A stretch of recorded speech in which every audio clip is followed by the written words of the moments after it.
Malgré tout, ça me manque. Non, en russe, les verbes, c'est la seule chose que j'ai vraiment fait. Comment dire, je rapproche au français qu'il me manque des mots. Oui, souvent. mais il manque toujours. Mais des fois, il y a vice-versa. Il y a des mots tellement précis, tellement bien faits, le phénomène en français en russe, tu ne peux pas trouver. En fait. Oui, oui. Donc, à chaque fois, tu jongles entre plusieurs langues comme ça. Tac, tac, tac. Oui, mais partout pareil dans les langues. Voilà. Et alors, quand même, moi, comme je vis en Angleterre, souvent, quand je parle anglais, j'ai l'impression de faire de la mécanique. Up, down. Yeah. Genre, Yes. et alors, ils me disent, ouais, mais c'est super dur notre langue. Tu veux peut-être parler français? Mhm. Tu veux écrire en français? Mhm. Tu vas voir, tu vas t'amuser. Et alors, j'aime bien quand ils me disent, ouais, j'ai appris le français. Qu'est-ce que tu sais dire? Ouais. Oui, et merci. Oui. Je dis, Vous voulez vous coucher avec ouais, moi? voulez-vous coucher avec... Et quand on leur dit, alors, tu sais ce que ça veut dire? Hein? Oh non? Non. Oh, really? It means this? Oh. Genre, what an idiot. Alors qu'il faut dire fool. What a fool. Parce qu'il ne faut jamais trop dire. Idiote, c'est trop. Ah oui, il faut pas dire. Ah non, idiote, là, c'est une insulte. Il faut dire what a fool. Oh, ok. Bon, ça dépend avec qui tu parles. Non, tous. Ah non, les Anglais. Ouh, Ah bon? On ne peut pas dire merde, on ne peut pas dire... ouh, non. D'ailleurs, il y a une expression qui est marrante quand on parle un peu comme ça, en disant des... Surtout nous, le Sud, ça y va. Hein. C'est expressif. C'est tu veux dire, putain, c'est- fait chier. Bon, quand On dit même. tous ces trucs-là. Oui, non? quand même. C'est un peu trop. Mhm. En Angleterre, non. Et donc, dès qu'on Ouais. commence un petit peu à parler comme ça, ou qu'ils vont commencer à parler comme ça, ils me disent oh, excuse my French. Excuse my French. Ah, bon, d'accord. Oui, mais attends, mais c'est une calque. En russe, on dit простите за мой французский. Quand on dit les gros mots en russe, et les gros mots en russe, je suis presque sûre que c'est le gros mot le plus dur de tous les autres gros mots. C'est vraiment du hard, quoi. Après, c'est la même structure, toujours ce qu'il y a au sexe, féminin, masculin, et l'action. Voilà. Mais nous, je dis, on forme les verbes, les adjectifs, les mots, les tout. On peut prendre juste les racines de ces trois phénomènes. Et en ajoutant des trucs grammatiques, morphologiques, là, tu peux parler que en gros mots, etc. Oui. Et donc, si quelqu'un jure comme ça, quelqu'un dit un truc, le gros mot, là, dit « Извините за мой французский ». Oui, pardonnez-moi. Alors qu'en anglais, oui, carrément. si tu dis C'est le cas. ben, simplement dire a fucking. Fucking, c'est trop dur, quoi, c'est ça. It's a fucking guy. C'est un Yeah. putain de mec. Ouais.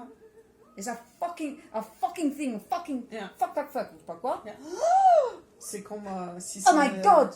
Excuse my French! C'est comme putain, c'est bon, quoi. Yeah. Tu peux pas trop dire en anglais, quoi. It's Oh, no, fucking good. Yeah, fucking. That's okay. That's alright now. And shut the fuck up. Ferme ta gueule. Ouais. Shut the fuck up. Oui, et même je comprends, il y a certaines tranches d'âge, aussi, tous les mondes, c'est pas, même chez les punks, Même les punks, ils surveillent. Mind your language. À l'époque, mind your. Yeah. on a tellement rigolé. Il y a une série, je pense que les années 80, qui s'appelle Mind Your Language. C'est trop drôle parce que mon ex, il est hongrois. Et du coup, pour lui, le français, c'était pas une langue maternelle, ni anglais pour moi non plus. Et on a adoré regarder ce série parce que, en fait, le sujet, c'est qu'il y a une groupe en Angleterre à l'époque de tous les étrangers mélangés, donc l'enseignant est anglais. Et donc, il apprend des différents ethnies comme, je sais pas, suédois, français, Oui. japonais, italien, grec, à parler indien aussi, très important en Angleterre. Et donc, Oui, chacun oui. va avoir son mentalité, son comportement. Et c'est très, très drôle. C'est vraiment bien foutu, ce truc. Mind your language. J'ai pas vu ça. Mais c'est vieux, c'est vraiment vieux. Et quand on est en Angleterre aussi, et qu'on tombe sur des Indiens, Bangladeshis, enfin, des gens de là-bas, Oh, blinding. et parlent comme ça. Et donc, Mais quand, ce ils, genre par- de mais quand stéréotypes. ils parlent, Hum. c'est là. Oh mon Dieu, je ne comprends Oui, rien. oui, c'est comme il y a Polish English, Russian English. English, Et alors, et l'autre truc aussi, c'est les Anglais ne prennent pas le soin de parler, d'articuler Oui. et de parler doucement. Et donc, quand on leur fait répéter, ils disent exactement la même chose. Oh, Et on leur fait répéter 3 fois, et c'est exactement sur le même ton. Donc, je vais leur dire, non, mais ça sert à rien. Si tu produis pas l'effort, ça sert à rien, quoi.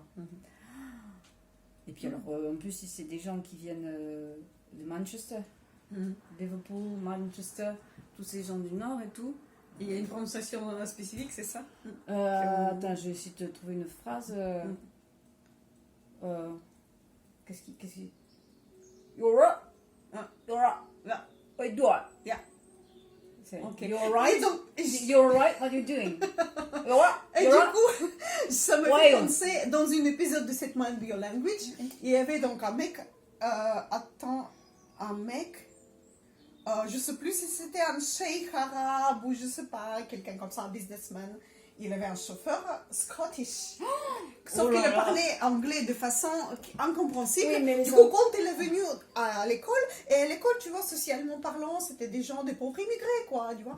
Et il y a un sheikh arabe qui arrive, qui est tout ça, avec un grand limousine, je sais pas trop, les voitures, tout ça. Et il dit, mais c'est vous voulez prendre des cours chez nous? Il dit, non, non, c'est pour mon chauffeur. Il est écossais. Pardon. Non, mais vraiment, cette série, il est un petit peu archaïque maintenant. Moi, j'adore les trucs de l'époque, vraiment. Oui. Des fois, on regarde, en ce moment, avec mon chéri, on regarde les trucs des années 80 et 90. Et putain, j'adore, quoi. Oui, il y a des Parce que même au niveau de l'humour maintenant, avec le nouvel éthique, et Ah ça, non, mais ici, faut et machin, regarder avec bien. une j'en ai marre.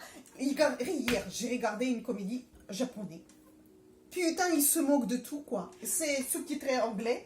Et en même temps, j'apprends, tu vois, j'écoute un petit peu tout ça. Oui. Et les blagues qu'ils font, etc. Maintenant, ça ne pouvait pas passer. J'ai trouvé sur YouTube par hasard un truc, là, j'ai rigolé. C'est vraiment humour. Ah non, mais les Japonais, enfin, ils me font pas. Déjà, Ils osent des... c'est hystérique aussi, c'est un humour potache aussi. Ils se rendent compte, ils se moquent encore plus de ça, en fait. Oui, C'est oui, marrant. oui.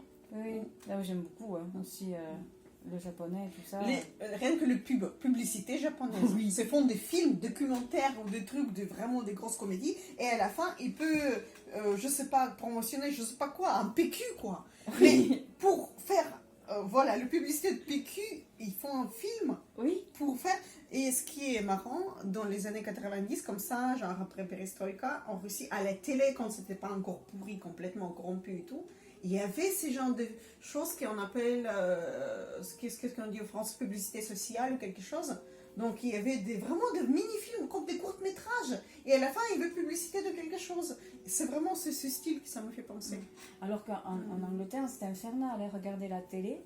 En fait, alors selon les horaires, mais surtout le soir, c'est imbuvable parce que tous les quarts d'heure, il y a à peu près 20 minutes de publicité. Et en plus, donc toutes les 20 minutes, c'est les mêmes. Ouais, oui, c'est difficile, ça te gave à Et mort. donc, quoi. du coup, le film, tu peux pas le suivre et tout. Et même très souvent, tu te retrouves avec un film qui est très réduit. C'est ça. Il manque beaucoup de scènes, quoi. Surtout quand tu le connais, tu fais là, il manque tout ça ça, fait là. Ça fait au moins 25 ans que je regarde pas la télé, quoi. C'est insupportable. Moi, c'est qu'en Angleterre que je regarde la télé, parce que là-bas, quand il pleut, ils regardent la télé. Donc, il y a la BBC, qui est quand même une très très bonne télé, parce que quand on aime la musique, notamment, c'est quand même un pays de musique, hein, l'Angleterre, c'est incroyable. C'est incroyable tout ce qu'on peut voir comme concert live. Oui, il transmet. Voilà, en direct, de groupes qu'on adore et tout ça, ou de documentaires aussi. Sur, ici, bien sûr, on regarde Arte. Oui. Mais quand on se trouve en face de la télé, parce qu'il n'y a pas d'autre chose, ou bien on a notre petite guilty pleasure, tu vois, il y a un truc, quand on y va à la campagne avec mon chéri, comme à la maison, on ne regarde jamais la télé, et là, il y a le télé. Donc, c'est notre petit truc cheminée, télé, truc, et on regarde les chaînes de, je ne sais plus comment ça s'appelle, mais du genre un concours de meilleurs forgerons, tu vois. Oui, ou les documentaires sur Arte, sur, je ne sais rien, moi j'adore. écologie. Ah, Tu vois, j'adore. ça, c'est notre petit rituel. Mais c'est que dans ces circonstances on regarde. Mais, et du coup, on découvre le pub débile et on ne peut plus. On dit, mais les gens, ils regardent vraiment ça tout le temps, tous les jours. Au secours. On n'est pas la ref, quoi. On ne sait pas qu'il y a tel pub. Ah oui, c'est vrai que ça existe. Ah oui, non, moi non plus, je regarde pas. Ça ne me manque pas, d'ailleurs. Et puis en plus de ça, moi, à la télé, c'est le débit des images. Donc, Et c'est ce qu'on appelle zapping, c'est trop. Le cadrage qu'ils font. Bon, ils ont fait une loi ici quand même pour essayer de réduire ça, parce qu'en fait, ils ont vu que ça crée de l'épilepsie. Bon, ça, vraiment, c'est dur pour les cerveaux. Et moi, la télé, au bout d'un moment, je deviens... Avoir un tic, et puis tu as envie de courir acheter ce qu'il publie là, je sais pas, un tel médoc. Non, je dis comme ça, mentalement, tu te dis, mais laissez-moi tranquille, je vais aller acheter ce bordel. Moi, en fait, au bout d'un moment, à la télé, je dis, mais ta gueule! Non, mais Je lui dis à la télé, mais ta gueule! Et puis moi, je l'éteins, genre, tu me fais suer, quoi. Ça me stresse, moi, la télé, en fait. Je sais pas comment les gens puissent. Ça me stresse un maximum. Ou avoir un fond, et des fois, souvent c'est ça, il le met sur le fond, mais moi, sur le fond, à la limite, je mets un truc YouTube, une musique, ou je sais pas quoi. Non, moi, je me souviens de ma mère qui mettait comme ça un fond de télé. Blablabla. C'était insupportable. Non, moi, c'est la musique. Il doit y avoir un fond, c'est la musique, ou c'est France Culture. Alors aujourd'hui, nous allons parler de... Au moins, c'est inoffensif en quelque sorte. Oui, puis même, t'apprends, quoi. Des fois, tu te dis, ah tiens, ça c'est intéressant. Oui. Et là, tu te dis, tiens, hop. Parce que moi, j'ai mon carnet. Enfin, j'en ai plein, mais j'ai mon carnet. Ah, cette musique. Et comme je l'écoute sur le net et tout, alors. C'est qui alors? L'artiste, l'album, l'année, le label. Et comme ça, et j'ai un carnet pour ça. Et puis j'ai un autre carnet, plus petit, lui. Ah, alors l'écrivain. Tac, tac, tac, nanana. Voilà. Oui, ça m'arrive. Moi j'aime bien ça, quoi. Mais alors la télé pour la télé, ce n'est pas pour moi. C'est nocive. Ouais. Bon, après j'aime bien quand il y a des films et tout ça, parce que justement... souvent ils sont coupés aussi en 50 000 morceaux par... Après le soir à la BBC ils sont plus coupés.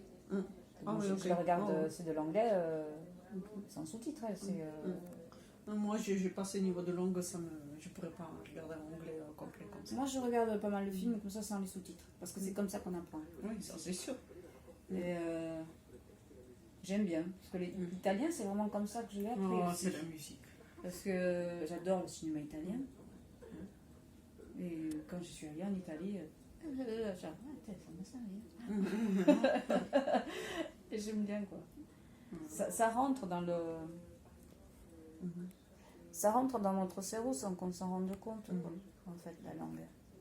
Oui, ça enregistre petit à petit. Ça va dans un stockage et puis quand tu as besoin, bam, ça ressort, tu dis, ah tiens, je connais ça. Et d'ailleurs, moi, ce qui me sert énormément quand je vais dans tel ou tel pays, c'est le latin.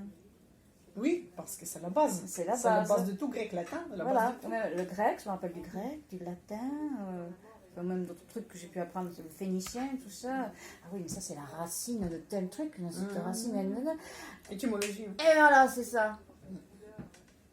Étymologie, c'est marrant parce qu'à l'époque, les années 90, tu vois, en Russie, on n'a pas d'argent. Tu vois, le seul l'amusement, c'est l'alcool. Grosso modo, il n'y a pas de ci, il n'y a pas de ça, c'est compliqué. Même s'il y a quelque chose qui se passe, tu n'as pas l'argent pour y aller. Bon, bref, c'est la totale.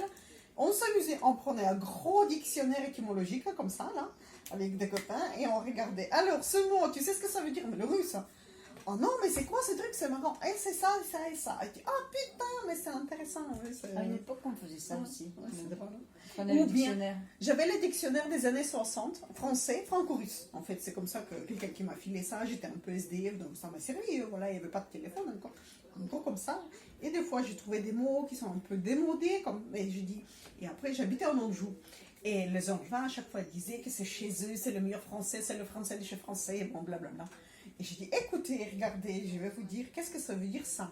Et je dis un mot de dictionnaire, il dit, ah non, mais on ne sait pas ce que c'est. Et après, je l'explique, ah oui, d'accord, voilà. Oui, non, mais de toute façon, on ne peut pas tous les retenir, les mots. Puis après, quand on avance en âge aussi, on se rend compte que... Mais ça change. Même en russe, tu vois, ça fait 20 ans que je vis en France, il y a des mots ou des expressions, je ne capte pas en fait, parce que c'est devenu des argots ou d'autres utilisations qui n'est pas utilisation littérale. En fait, c'est devenu un phénomène de truc. Je dis, mais pourquoi? Qu'est-ce que tu veux dire par ça en fait? Je ne capte pas. Oui, ça va se développer. Oui, mais même moi je vois aussi tous les jeunes actuels ici. Oui, ça y a des. C'est quantité d'argots qu'ils ont qui viennent d'Internet aussi. Oui, c'est sûr qu'il y a des termes aussi. Et donc, c'est là. Quoi? Je ne comprends pas tout là. Contre-culture. Ouais. Non, mais moi, en plus de ma formation et tout ça, je vais avoir quand même, on me le dit souvent, dis donc, qu'est-ce que tu parles bien français, toi? Trop bien, trop bien. Et quand je m'énerve et que je veux vraiment montrer que quelqu'un me... Toi, tu m'agaces, je vais parler le français le plus impeccable possible. Pour Non. Pour montrer à l'autre, mais t'es con. Donc je vais parler, des fois même un français 18e siècle. C'est, Fais quelque chose comme... Fais une présentation, avec les mots comme ça, de l'époque. Plaît-il? Je vais dire... Peu me chaud que tu souffrisses ainsi. Ah! Cela m'est égal. Ah, c'est trop bien ça. Peu me chaud. Ça, mais peu me chaud, quand on le dit, c'est... Oui. Oui. Des choses comme ça. Mais là, vraiment, quand je parle comme ça, bon, les gens me connaissent, c'est... Oula. Oula. Il m'en faut, hein, parce que je suis quand même très diplomate, mais... Et que si vraiment on me fait suer, là par contre l'insulte mais bien copieuse sort. On appelle ça l'insulte de plusieurs étages. Oui, mais ce qu'il y a en plus dans le sud, nous on aime bien, c'est presque une histoire l'insulte, tellement elle est longue. Oui, on comprend, on peut le dessiner presque. Qu'est-ce qui s'est passé? Il y a toute une phrase comme ça, c'est comme ça qu'on se reconnaît aussi avec les Espagnols et les Italiens. On en met quoi. Et d'ailleurs, là encore en anglais, je me trouve limitée. C'est pas les insultes là qui me font. Mais je me rappelle, j'ai une copine chez moi dans ma ville et elle étudiait français à l'université et après elle était le prof, mais jeune prof quoi. Je voulais prendre un peu de... je savais que je pars en France, je ne parlais pas du tout, mais pas du tout, donc je commençais à prendre des petits manuels, je sais pas quoi là, je vais peut-être demander quelques mots qu'elle puisse me dire, bon bref. Quelques mois plus tard, je me trouve à Paris, elle m'envoie un mail ou SMS, je sais pas quoi là. Alors, tu peux me dire là, comment t'as insulté, comment dire ci, comment dire ça, des gros mots parce que oui, aussi à l'université, ça fait partie du... Elle pouvait pas apprendre ces connaissances. Mais non. Tu vois, 6 mois après quoi, et donc je pouvais déjà le fournir un peu de matériel. Mais c'est vrai que... Mais c'est vrai, faut pas le nier, ça fait partie de notre langue. On est... les insultes, on aime ça. Rien que d'ailleurs, le mot insulte, on dit en russe, chez nous ça veut dire AVC. Ça veut dire que ça veut pas dire autre chose, ça veut dire AVC. AVC, le insulte. Ah oui. Donc c'est pour ça au départ quand on dit insulter, je comprenais pas quoi, qui est malade, qu'est-ce qui se passe? Non, en anglais on dit insult. Insult, oui, mais chez nous insulte ça veut dire AVC. Alors ça c'est drôle. Et donc je dis il y a beaucoup de mots comme ça, mais qu'on ne se rend pas compte d'où ils sortent, quelle racine, et qu'est-ce que ça veut dire au départ. Beaucoup de mots. Et des fois ça ne veut pas dire la même chose, ça crée des... Ah oui, non mais nous on en a aussi des mots qui ont fait un sacré tour de Méditerranée, notamment le mot abricot. Le mot abricot, alors là c'est assez rocambolesque l'histoire du mot abricot, mais là ça ne me revient pas exactement. Mais... C'est pas lié au brigado, au truc... Non, abritzim. C'est un mot arabe qui lui-même a déformé un mot de... Enfin, en fait, il vient de déformation en déformation. Oui. Il a fait le tour de la Méditerranée. En étant à chaque fois un peu plus... C'est comme le téléphone pourri, là, quand il parle, il dit ça. Oui, parce que c'est halarbrek, un truc comme ça, je crois. Oui, c'est vrai. En arabe, ça a été vraiment... Mais il y a ce mot-là en japonais. Le mot que tout le monde connaît, c'est pas japonais, en fait. Arigato. C'est le mot japonais qui n'existait pas jusqu'à, je sais pas quel siècle, jusqu'à que les Portugais arrivent, ils disent abrigado. Oui, obrigado. Oui, c'est vrai. Ils disent arigato. Arigato, c'est pas un mot japonais du tout. Oui, c'est obrigado, obrigada. Pour homme, femme. Oh non, mais il y en a plein, là, ça ne me revient pas, mais... Qu'est-ce qu'il y a comme mot? Oh, celui qui fait de la controverse ici. La chocolatine. Ah, mais c'est politique presque. Oui, Des fois, je dis Ah, pain au chocolat. mais- Ah, pardon, pardon. Oh, non, non, non, pain au chocolat, pain au chocolat. il semblerait que ce soit... en fait... alors, comment ça s'est passé ce truc que je m'en souviens? Je crois qu'il y a encore du Napoléon là-dedans. Mm. C'est les Allemands. Oui, je crois que c'est ça, c'est les hussards allemands. Et qui demandaient une Schokoladen. Une chocolat. Ein Schokoladen. Nous, chocoladine. Chocoladine. Chocolatine. Donc voilà, ça vient de l'allemand. C'est très drôle pour moi, désolée. Je ne peux pas parce que je ris. C'est rigolo, ouais. C'est très rigolo parce que Jean-François, expliquez-moi qu'est-ce que chocolatine, pain de chocolat. J'ai compris bien, Pain, c'est pain, rigolo. Pain de chocolat. Pain au chocolat, tu peux pas dire ça Oui, ici. c'est pas de dis ça dans le chocolatine. Tu dis ça dans le Nord, Oui, pain bien au sûr. chocolat. Bah, à Paris et tout, moi j'ai appris ça comme pain au chocolat. Bien sûr, Oui, bien mais sûr. mais c'est Et chocolatine. Jean-François était confuse avec et je voudrais le pain de chocolat. Quoi? chocolat. Pain de chocolat? Non, Eh, passe-toi. pain, du pain et du chocolat Oui, c'est ce qu'on à dit. la fois. Mais c'est pas pareil, chocolatine, Non, c'est pas parce qu'en fait, pareil. en fait, c'est Oui, vrai bien aussi, sûr. quand on voit la matière, c'est pas du pain. Oui, c'est un peu. Pas du pain. Ouais, il y a beaucoup de mots Mais comme ça. après, le truc, c'est que chocolatine, c'est tellement mignon. C'est Ah, mignon comme mot. C'est mignon. Après, j'aime pas trop les chocolatines en tant que Oui, chocolatine. mais quand on a leur Moi, je vrai, là. préfère, oui, ça c'est sûr, hein, quand Ouais. c'est vrai, n'importe quoi Ouais. qui peut être bon, quand c'est un truc artisanal. Ouais. Mais je préfère Croissant. ce qu'on appelle, non, pain au raisin. Ah, Mais du coup, oui. pourquoi, putain, on dit pain au raisin? Je dis pas pain au raisin, je dis raisantine. Les fameuses Sinon, c'est pas logique. contradictions de la langue. C'est ça, mais ça m'énerve. Ça m'énerve. C'est quoi ce bordel? Si c'est du chocolatine, tu es obligé de dire raisantine. Si c'est pain au raisin, c'est pain au chocolat. Non, parce que les pains au raisin, ça ne vient pas d'ici. Oui, mais on n'a rien à foutre. Linguistiquement, chocolatine, Et non, c'est raisantine. comme parce que le pain au chocolat, donc ça vient du côté de Paris, et le pain au raisin aussi. Donc Ah oui. c'est la même. Et nous, tu sais, les régions, il faut Ouais. savoir qu'ici, quand même, la langue, jusque dans les années 30, il faut le savoir, hein, Mm. on ne parlait pas français. C'était Ah. langue locale. Comme... Non. On ne parlait pas français. Même enfin, jusqu'à plus tard encore, ma mère, elle était née en 37 et mon père en 28.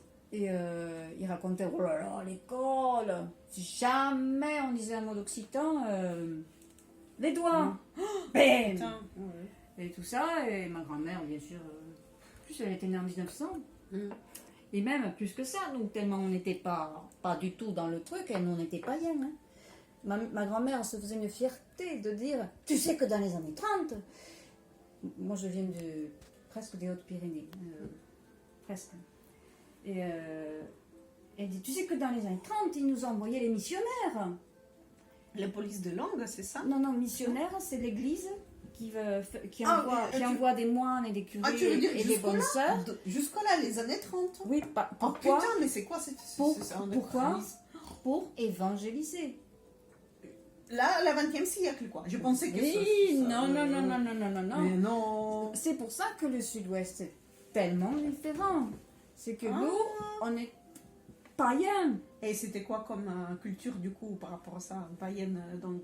Mais un mélange de différentes choses, Mm. de toutes les influences Truc de nature, truc de... celtiques, animistes, d'accord. grecques, je savais pas. blabla. Moi, je me souviens de choses aussi quand j'étais petite qui n'avaient rien de catholique. Ah ouais. Non, mais je pensais pas que c'est si tard, en fait. Je m'en doutais que chez nous, c'était pareil. Dans ma région, il y avait des raids de mission. Bah, les Russes ont envahi tout le monde. Mais il y avait des cultures locales. Vous, c'est comme ça. Quoi. Non, mais il y C'est avait des chiant. cultures locales. T'imagines combien de cultures locales qui étaient là, les aborigènes qui vécu là avec ses langues, ses croyances, Les bazars. nénettes, les tchouches, les ci, Ouais, les là, les... tout était évangélisé, envahi, imposé. Donc c'est vrai que... Mais, Sauf je que pensais, mais c'était déjà des siècles, donc je pensais pas que... Non, au parce que 20e nous, siècle- on avait en fait ici, à Toulouse, les comtes de Toulouse qui étaient très résistants. Mhm. Ils étaient authentiques, quoi. Ils voulaient pas... Et c'est surtout que le roi n'arrivait pas toujours à leur faire entendre raison. Et quand la France, donc il y avait les différents comtes et ducs et tout ça, et tu devais rendre ce qu'on appelle hommage lige. C'est-à-dire, tu étais le suzerain du roi. Donc tu prêtais allégeance, c'est tout un tas de mots bien spécifiques. On comprend. Mais ça veut dire, comme on voit, le roi... Tu es soumis à un roi. C'était ça qu'on devait, chaque année, il devait dire au roi, dans sa position, comme ça, qu'il était... Supérieur. Sauf qu'ici, non. Tu peux donner l'exemple d'un duc ou je sais pas, quelqu'un comme ça, toulousain. Tous, mais juste comme ça, comme je enregistre les quelques prénoms. Tous les Raymond V, les Raymond VI, Les Raymond, oui. tous les comtes de Toulouse, ils ont été pas vraiment avec le roi, tellement pas qu'à une époque qui était le 15e siècle, 15e ou 14e siècle 12. 14e siècle.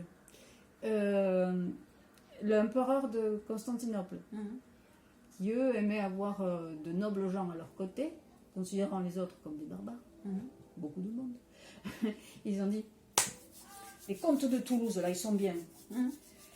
Ils n'ont pas l'air d'aimer le roi. Donc, on va leur demander d'être à notre botte, quoi. De faire allégeance. Ils ont essayé, ils ont failli dire oui. Donc d'un peu plus Toulouse et l'Occitanie, mais ça s'est joué à ça, à l'être byzantin. Donc ça aurait changé beaucoup de choses, mais il y a plein de choses aussi. Il y avait les Cathares ici, il y avait les protestants, enfin il y a eu beaucoup de mouvements de population ici. Il y avait aussi ce qu'on appelle les croquants, enfin les jacqueries, c'est-à-dire les révoltes de paysans. Parce que pour qu'il y ait eu 1789, il y avait d'autres choses avant, hein, c'est pas arrivé tout d'un coup. Oui, tout d'un coup. Et donc oui, il y avait ces révoltes-là aussi. Ça n'a jamais été tranquille. On était amis avec les Basques, donc on foutait la bagarre à Charlemagne, que des trucs comme ça, quoi. C'est pas une... En fait, c'est qu'en 1500... Combien? Je me souviens plus du chiffre. Je sais pas si c'est pas 1570, un truc comme ça, où on a été intégré au Royaume de France. La Bretagne, 1732. La France, c'est... Oui, il y a plein de petits morceaux, ça. Mais j'ai très bien ressenti parce que quand j'habitais à Anjou, notamment, aussi, j'ai compris que chaque région, ou chaque département presque, tu te dis, ils sont vraiment très, nous identifiés à ça, nous sommes en juin, on déteste Paris et tout ça, machin, jusqu'à aujourd'hui. Tout le monde est comme ça. Je respecte, j'admire et je comprends. Mais ce qui m'a énervé dans cette histoire, que les mêmes personnes va se réclamer, je suis citoyen du monde et tout, blablabla. Je trouve que c'est débile. Mais encore, ça c'est une chose, ça c'est presque politique, mais dès que tu dis que tu es russe, on te mélange tout. On pense que c'est la même chose, peu homogène. Ah non. Ouais, ben toi, tu as étudié des choses, mais je te dis que 90% de mes amis, en juin ou pas en juin, ils sont ultra régionales, ultra, comment dire, je suis de ici, je suis, voilà, on a telle culture, on a tout ça. Mais dès que tu dis que tu es russe, en fait, ils pensent que c'est quelque chose de homogène, de Pologne jusqu'à Alaska, tu vois. Non. C'est le même climat. Surtout que tout le monde toujours disait que c'est rare des personnes qui te disent non, comme tu dis. C'est vraiment la plupart des gens. Tous mes amis, c'est toujours la même. Ah, fais-moi 50 chez toi, ou etc. Ou tous les clichés du monde, en fait, ils pensent que c'est tout le monde est pareil, l'équipage est pareil, le langage est pareil, les cultures est pareil. Bon, c'est vrai qu'il y avait le soviétique qui est pas mal influencé sur ça, mais tu te dis, mais regardez, entre même Belero et Valero, c'est le mot en juin, en fait, pour dire, parce qu'il y a la Loire et quelqu'un qui vit à la vallée et quelqu'un qui vit à l'autre côté, bah, même eux, ils s'identifient à tel ou tel côté. Mais dès que tu dis que tu es russe, on te mélange, mais c'est pareil. Ah, Slovaque, Pologne, truc. Ah, mais c'est pareil. Ah, mais c'est le même, c'est un truc de l'Est. Moi, quand quelqu'un en ma présence me dit femme de l'Est ou pays de l'Est, là, ils vont un proteste de ma part comme ça, parce que j'explique que ce terme, Ils ont- il est abusé. Ils ont quel âge? Mon âge, plus, tu vois. Parce que moi j'ai 51. Voilà, entre 40 et 50, même là, cette tranche d'âge, moi j'ai 45. C'est vraiment un truc, si Parce quelqu'un que moi- dit en ma présence l'Europe de l'Est, je Parce les que- engueule. Parce qu'il faut savoir que la France, en fait, on était... Alors, il n'y paraît pas hein, maintenant, hein, mais on était, en fait, surtout aux années 50, il y avait beaucoup de communisme. Oui, c'est ça. On avait beaucoup de Ça me communistes gave, et tout me ça. gave. Et donc, du coup, il y avait une culture à propos de ça. Et donc, il y avait beaucoup de choses qui étaient diffusées, mais jusqu'aux années 80, enfin même début 90, des documents, beaucoup de choses pour informer de la Russie. Il pense encore dans les Je parle pas en termes politiques. De- C'était oui, mais, simplement pour te le bloc de l'Est, et on pense encore que je viens de bloc de l'Est, quoi. Mais Non, non. Et, beaucoup. et moi, tous mes amis, jamais t'entendre ça. Tu as des bons amis. Mais je parle. Mais- Un gros mais- moyennement Ah, mais statistique. même moi, quand j'entends un couillon me dire ça, c'est. Tu t'es réveillé quand, toi? L'Europe de l'Est. Quand on parle, parce que j'aime beaucoup Hongrie, tu sais, mon ex est hongrois, je voyageais, j'aime beaucoup ces pays, tu vois, Tchéquie, République tchèque, Hongrie, tout ça. J'adore. Et moi, quand elle commence à dire c'est l'Europe de l'Est, je dis, les gars, vous avez vu la carte? Là, maintenant, il y a Google sur n'importe quel téléphone. Regardez un peu, c'est l'Europe centrale. C'est un plein cœur d'Europe. Mitteleuropa. Oh, ce n'est pas Europe de l'Est. Europe de l'Est, c'est la Pologne et l'Ukraine. Oui, c'est les pays baltes, là. Les pays baltes, c'est déjà nordique, les pays Voilà. Europe nordique, et etc., avec le Norvège et autres. Et là, Tchéquie et Hongrie, c'est l'Europe centrale. On ne peut pas plus centrale. Et ben, j'ai dit, mais les Français, là, attendez, regardez un peu. Tout ce qui est ouest, c'est l'Atlantique. Et tout ce qui est à partir de l'Allemagne, c'est à est.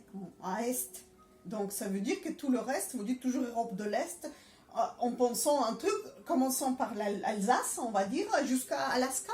C'est ça ce que vous l'appelez, Europe de l'Est. Le russe, c'est l'Europe de l'Est. Mais vous êtes débile. Moi, à chaque fois qu'on me fait ça, c'est BAM! Moi, je proteste. On va sortir. Ah non, moi, c'est côté prof. Je n'ai jamais été prof, mais bon! Alors, Moi, mais c'est ça. La carte. On commence à ouvrir la prof parce que c'est pas un peu possible je d'expliquer suis toujours autrement. avec mes mains, un truc comme ça. Alors voilà, moi je dis, quand on me demande d'où tu viens en Russie, j'ai dit, tu connais quoi? Ah, je connais Moscou, je connais rien. Ben alors, tu as que de Mais référence, alors, qu'est-ce que tu veux que je te dise? mais Oh, mais t'es- tu viens du milieu, tu viens du nord, tu viens du sud. Mais t'imagines ce que c'est la Russie? Quel milieu? Tu parles de quel milieu? De 5 km, 5000 km là ou 5000 km là? C'est quel milieu tu parles? Tu sais de quoi tu parles? Et du coup, effectivement, je commence, je dis, d'accord, ça c'est ma ville. Je dis des zooms, et encore des zooms, et là tu vas peut-être voir. Et oui, parce Pardon. que ça, par contre, c'est quelque chose que l'Européen n'a pas. Hein. Mais ça vaut pour les États-Unis ou Oui, comme ça. des grands pays comme ça. C'est la notion de grands espaces. On n'a pas la C'est notion très compact. de grands espaces. Et la Russie, c'est pas compliqué, ça nous dépasse. C'est Je sais tellement très grand. bien, mais je peux te dire, à l'époque, parce que maintenant ce qui m'agace, parce que tout le monde a un téléphone et est capable de regarder le map. Exactement. Le truc, c'est qu'à l'époque, quand j'étais déjà en France, et on n'avait pas, souvent il n'y avait pas ces genres d'options, tu vois, c'était des téléphones comme ça. Oui. Mais, par exemple, j'ai récupéré, tu sais, j'étais pauvre et tout, un peu SDF, et j'ai récupéré, par exemple, les agendas de l'année avant, parce que ça me permettait de noter encore et dessiner. Et t'as des cartes, monsieur. À la fin, et J'adore. effectivement, Ah, mais moi, en plus, Par j'adore les du cartes. monde. Je suis passionnée de cartes. là, vraiment, Moi, je regarde tout le temps. Oh, là. bonjour, c'est vraiment mon kiff, c'est mon kiff depuis l'enfance, les Moi cartes. aussi, j'adore les Du cartes. coup, J'adore les les globes. cartes, on regarde les cartes, ci et ça, tel contenant, machin bidule, et quand il s'agit d'Europe, ça finit juste avant moi, avant de chez moi, là, juste avant Oural, parce que Oural c'est considéré comme Ouais. rien. Et après, il n'a rien. Et du coup, on ne comprend pas l'échelle. Je dis, mais regardez, vous ouvrez la carte entière en moins de hémisphère. C'est quoi notre hémisphère? Notre hémisphère, on va dire, hémisphère d'Est. Nord, hémisphère Nord-est. nord et hémisphère sud. Oui, mais je veux dire notre côté là, pas les Amériques, mais cette côté-là. Et je dis, mais prends une règle, tu mesures. La France, ça fait quoi? 2 cm par exemple, selon l'échelle. Tu prends ça et tu arrives aussi. Et là, tu vas rigoler Et grave. tu regardes combien de fois tu peux mettre la France dans Voilà. ce pays. Et donc après, tu dis d'où je viens, il faut avoir une ref. Et personne n'a lu une référence. C'est rare qu'il y a peut-être 1% sur mes conversateurs, on va dire, qui ont eu la référence parce qu'ils ont vécu ou voyagé ou quelque chose. Et là, on peut vraiment en parler. Après, oui, il y a beaucoup de gens qui voyagent maintenant et donc ils peuvent avoir une Mais la connaissance de plupart, ça. ils connaissent Moscou et puis c'est tout. Oui, moi, c'est ce que je dis souvent, mais bon, moi, des fois, je vais pas dans la délicatesse. et je dis, mais comment tu fais pour être aussi con, quoi? Je ne peux pas rire. Et- Non, mais le truc, parler c'est très que- intéressant quelque le chose, truc, mais je c'est ne peux que pas. Je te recommande un sketch que je Mes amis, arrête les interviews parce que je ne peux Parce pas que t'as plus le de batterie. mémoriser, oui. Un peu de batterie, voilà, tu peux faire un deuxième épisode. Mais en Oui. fait, je te conseille grave, je conseille ça à tout le monde. Récemment, je l'ai conseillé même à Pôle emploi. Ah ouais, Attends, ils en ont je vais besoin, faire- oui. je vais Et faire toi pipi aussi Et parce que sinon, je n'en peux plus et je te raconte ce que je voulais dire. Parce que vraiment, c'est tellement parlant ce sketch que je l'ai même conseillé à Pôle emploi récemment. Il faut dire aussi. Waouh, waouh, waouh, waouh, waouh. Bisous. Super.